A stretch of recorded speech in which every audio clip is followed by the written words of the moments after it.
Okay.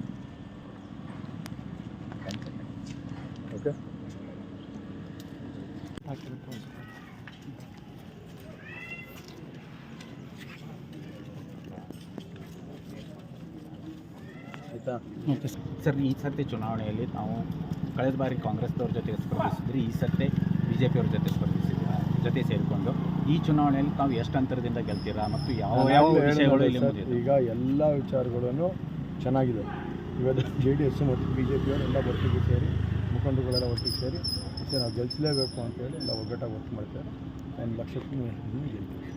ಯಾವ ವಿಷಯಗಳು ಇಲ್ಲಿ ಮುಖ್ಯವಾಗಿದೆ ನಿಮ್ಮ ಹಾಸನ ಚುನಾವಣೆ? ಸರ್, ನಾವು ಮಾಡಿರೋಂಥ ಅಭಿವೃದ್ಧಿ ಕೆಲಸಗಳು, ಆಮೇಲೆ ನಾವು 5 ವರ್ಷ ಸಮಗ್ರವಾಗಿ ಜನರ ಜೊತೆ ಇರ್ತೇವೆ. ಆಮೇಲೆ ಅದ್ರ ಜೊತೆಗೆ ಇವತ್ತು ಇವತ್ತು ಮೋದಿಯವ್ರ ಜೊತೆ ಕೆಲಸ ಮಾಡೋಂಥ ಅವಕಾಶ, ಮೋದಿಯವ್ರ ಜೊತೆಗೆ ಇವತ್ತು ನಮ್ಮೆಲ್ಲ ಇಟ್ಟಿರೋಂಥ ವಿಶ್ವಾಸ, ಆಶೀರ್ವಾದ ಎಲ್ಲ ಒಳ್ಳೆಯದು. Thank you sir.